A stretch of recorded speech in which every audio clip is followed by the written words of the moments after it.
She didn't say a word. She just looked at him, tilted her head slightly, and let him brush the hair away from her face. That's it. That was the moment. Not the first date, not the first kiss, not the first night they spent together. The moment she let him touch her face gently, deliberately, without pulling away, that was when he knew. And deep down, she knew, too. Most men completely miss this.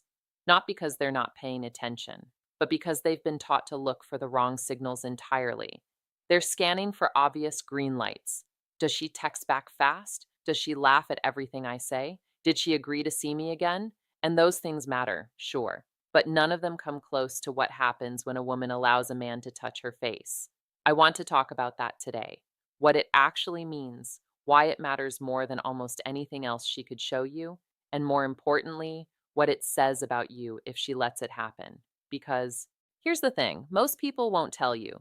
Her letting you near the most guarded part of her physical self isn't just attraction, it's trust. And trust in the world of genuine connection is rarer and more valuable than desire could ever be.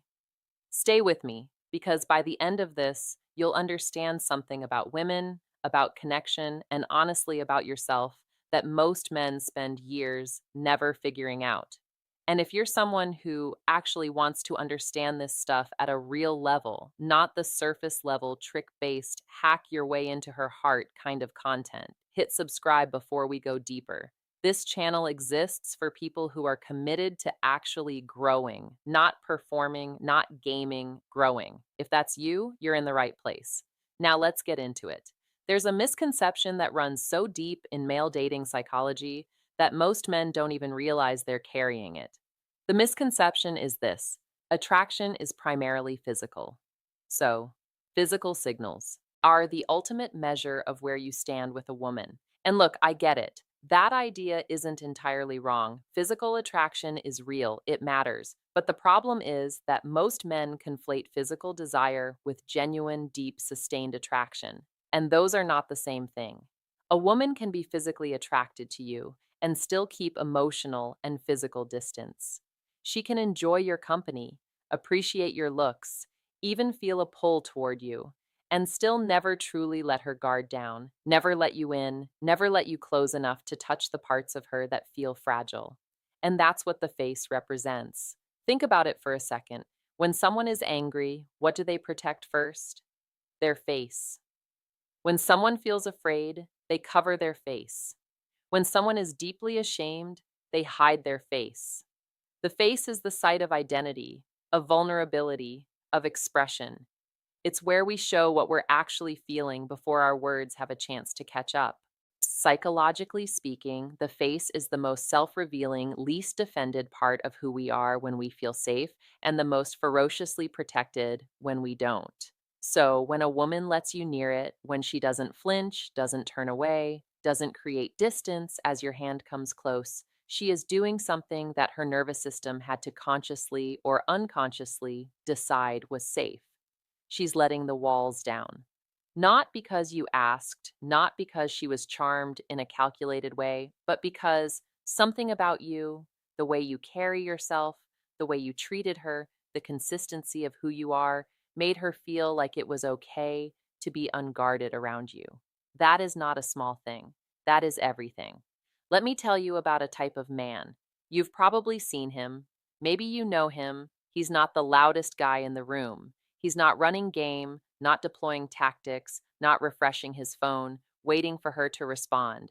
He walks into a room with a kind of quiet weight to him, not arrogance. That's different. Arrogance is hollow, it needs an audience. What this man has is something more internal. He knows what he's about, he has things he's working toward, he has standards. Not because someone on the internet told him to have them, but because he's done the work of understanding who he is and what he actually wants from life. When he talks to a woman, he's not auditioning. He's not measuring every word to see if it lands right. He's genuinely present. He listens the way people rarely listen, not to respond, not to find an opening, but to actually understand. And women feel that. They feel it immediately because most men they encounter are somewhere else, even while they're physically in the room.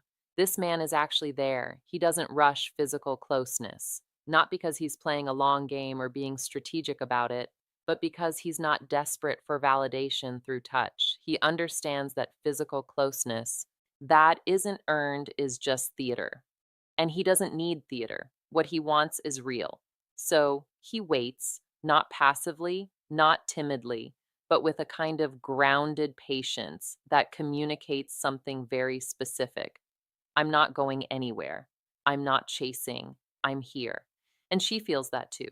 And the interesting thing about this man, women don't just let him in. They actively want to because safety and strength existing in the same person is rare. And when a woman finds it, she doesn't guard herself in the same way anymore. She doesn't have to. That's who you want to become. Not to get women to become someone whose presence actually means something. Now, let's talk about the hard truth, because I know some of you watching this have been in situations where you genuinely liked someone, where you thought things were going well, and yet there was always this invisible wall. She was warm, maybe even affectionate in certain ways, but when it came to that deeper closeness, the kind where she would lean into you, where she'd close her eyes and let your hand rest against her face, it just wasn't there. And you felt it. You couldn't name it exactly, but you felt it. That distance wasn't about her not finding you attractive. It wasn't about you not being interesting or successful or whatever metric you were using to measure yourself. That wall was about safety, specifically emotional safety. And somewhere, without realizing it, you were communicating something that made her system stay on alert. Maybe it was subtle neediness, the kind that doesn't show up as desperation, but as just a little too much urgency, checking in too often, seeking reassurance through her reactions, being visibly affected when she didn't respond the way you hoped. Women are extraordinarily tuned in to that frequency, not because they're looking for it, but because they've had to be. The nervous system of a woman who has experienced unreliable, inconsistent, or emotionally volatile. Men learns to read very small signals, and neediness, even quiet neediness, registers as instability, and instability registers as threat. Or maybe it wasn't neediness. Maybe it was performance, the constant low grade effort to seem impressive, to say the right thing, to manage her perception of you. And the cruel irony of that is that women can sense performance even when they can't specifically articulate it. They don't feel a connection with the version of you that's performing. How could they? They're not talking to you, they're talking to the persona you've constructed to be liked. Either way, the distance you felt was a message, not a verdict, a message. And the message was she doesn't feel safe enough to be vulnerable with you. Not yet. Maybe not ever, if nothing changes. That's not a comfortable truth, but it's a useful one. Because here's what changes when you understand it. You stop trying to fix the symptom. You stop asking, what do I say to make her more comfortable? Or what move do I make to break through her walls? You start asking a different question. You start asking, what kind of person do I actually need to become for this kind of deep trust to happen naturally? And that question, that single shift in orientation, changes everything. Let's go deeper into the psychology, because this is where it gets genuinely fascinating. There's a concept in attachment theory called felt security. It's not just about feeling safe in a general sense, it's about feeling safe specifically with this person. Your nervous system running a constant low level background check. Is this person consistent? Do their actions match their words? Do I know who they are tomorrow? Or does that change based on their mood or what they want? Felt security is built not through grand gestures, but through the accumulation of small, consistent, reliable moments. The way someone shows up when it's inconvenient, the way they respond when they're frustrated, the way they hold space when you're struggling without making it about them. When a woman feels that kind of security with you, when her nervous system has run enough of those background checks and they've all come back clean, something shifts in her. The vigilance drops, the protective posturing softens, and the body follows the nervous system's verdict. She gets closer. She stays closer. She stops bracing. She lets you touch her face. That's not metaphor. That's biology and psychology working together. And here's where most men completely fumble this. They understand it as a strategy. They think, okay, so I just need to seem consistent and she'll open up. And they do it for 2 weeks. And then something doesn't go their way and the real character comes through. The defensiveness, the withdrawal, the passive aggression, and everything that was slowly building collapses instantly because felt security isn't constructed through strategy. You can't fake it sustainably. The only way to create it is to actually be someone whose emotional responses are regulated, whose values are stable, whose presence can be counted on. And that's inner work. That's not a technique, that's personal development. Let me give you an analogy. Imagine you're building a fire, you're collecting wood, arranging it carefully, working at it deliberately, and then the moment the fire starts to catch, you dump a bucket of cold water on it because you got impatient or anxious or because something small spooked you. That's what emotional inconsistency does in a relationship. Every time you react from an unregulated place, from insecurity, from ego, from anxiety, you're dumping water on the fire you've been building. And she doesn't always tell you, she just goes a little more quiet, a little more guarded, a little further away. The man who understands this doesn't panic when there's friction. He doesn't catastrophize when she has a bad day or seems distant. He doesn't flood her with messages trying to close the gap with words. He stays regulated, he stays grounded, he trusts the foundation he's built. And that trust, that visible behavioral trust, is itself the most attractive thing he can display. Think about what it communicates when a man doesn't spiral at the first sign of difficulty. It says, I know who I am. No, I know what we have. I'm not shaken by weather. That kind of stability is magnetic in a way that no amount of charm, wit, or physical attractiveness can replicate. There's a real life cost to not understanding this. And I want to name it directly because I think some of you are paying it right now without realizing it. When you don't understand the connection between inner stability, emotional safety, and deep intimacy, you end up in a pattern. You find a woman you're genuinely interested in, things start well, you feel something building, and then somewhere in the middle, that invisible ceiling appears. The connection plateaus, it gets comfortable. Maybe, but it never gets deep. She likes you, but she's never fully open. You're together, but you always feel like there's a part of her you can't quite reach. And because you don't understand why, you either push harder, which creates more distance, or you resign yourself to the surface level version of the relationship.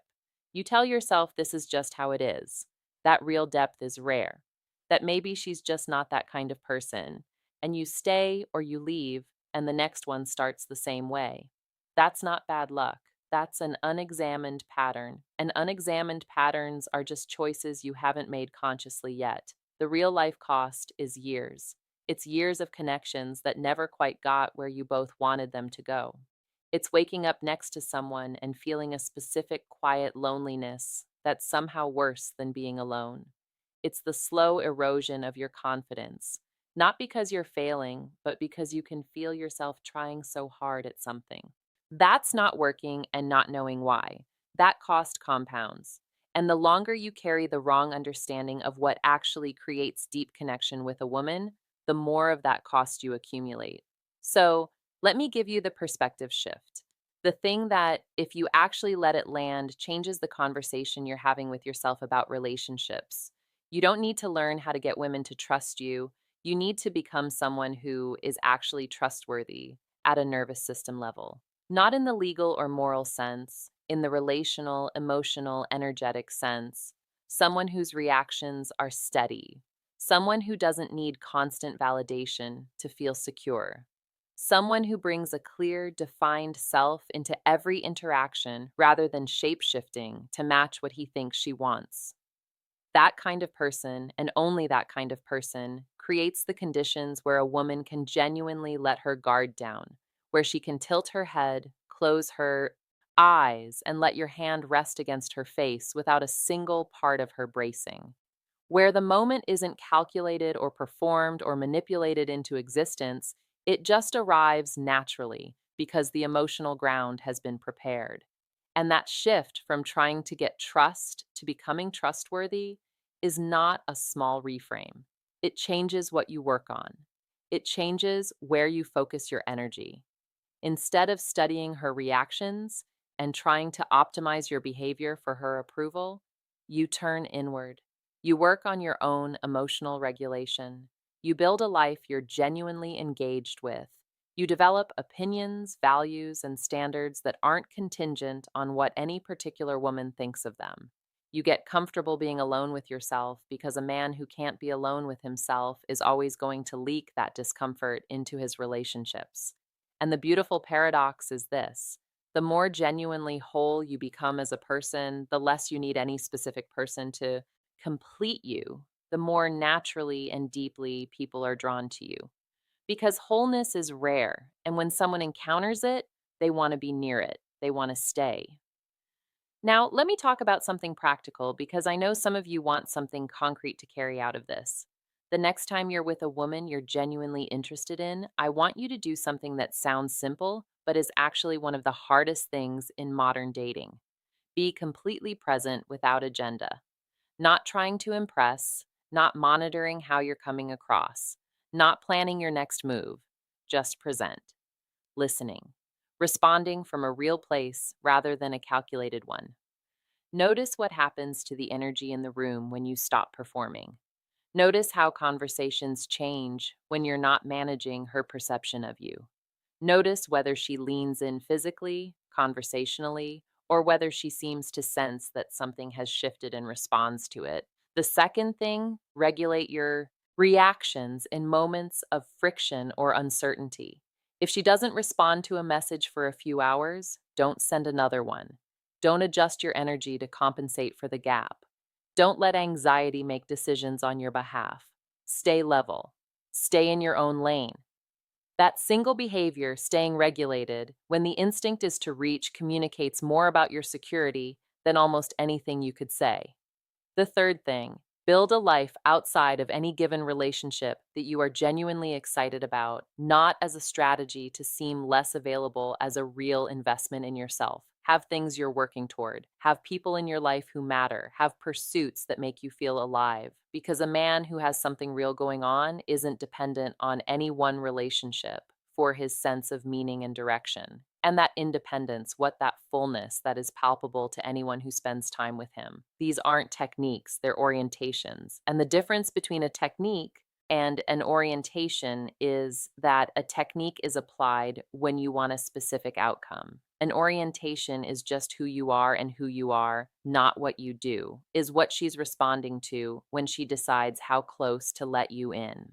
One more thing I want to address because I think it's important. Some of you might be watching this and thinking about a specific woman, someone you're already with, or someone you want to be with, and you're using this video to try to decode where you stand with her. And that's fine. That's a natural thing to do. But I want to gently redirect you for a second. The question of whether she lets you touch her face, whether she's already yours, is actually a secondary question. The primary question is, are you already yours? Do you have a solid, grounded relationship with yourself? Do you know who you are outside of how she sees you? Is your confidence, your peace, your sense of direction dependent on her responses? Or does it come from somewhere more stable than that? Because the version of you that needs to decode her body language to know how you're doing in the relationship, that version is going to struggle. Not because the signal isn't meaningful, it is, but because that version is still looking outward for something that can only be built inward. The man she lets all the way in is the man who would be okay if she didn't. Not because he doesn't care, he does, but because his sense of self isn't contingent on her validation. He wants her. He doesn't need her in the way that makes him suffocate the connection with that need. And that distinction between wanting and needing is the entire ball game. When you operate from that place, the dynamic changes completely. You're no longer a man trying to get her to trust you. You're a man who trusts himself and who creates the kind of space where trust becomes possible. And in that space, sometimes slowly, sometimes unexpectedly, she stops guarding. She starts closing distances. She lets you near the parts of her that most people never get close to. Not because you said the right things, not because you executed a plan, but because you became someone whose presence was safe enough and strong enough to make the walls feel unnecessary. That's the signal she's sending when she lets you touch her face. She's not just saying she's attracted to you, she's saying, I feel seen by you, I feel safe with you, I trust you with my unguarded self. And there is nothing more intimate than that. So here's where I want to leave you. You have the opportunity right now, not tomorrow, right now, to start becoming that man. Not through performance, not through mimicking behaviors you saw in a video, but through honest self examination, through building emotional regulation into your daily life, through committing to a version of yourself that doesn't need to be propped up by anyone else's approval. That is the work. And it's not always comfortable, but the men who do it, who actually take it seriously, don't just become better in relationships, they become better in every area of their lives.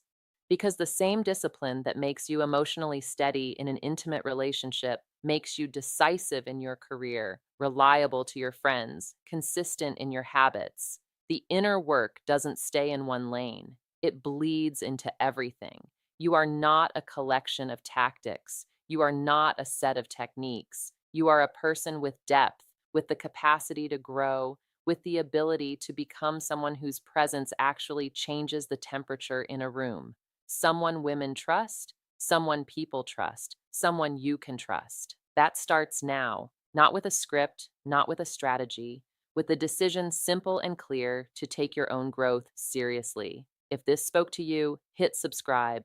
Not for me, for you. Because if you're someone who came this far in a video like this, you're already the kind of person who wants to understand things at a deeper level. You're not looking for tricks, you're looking for truth.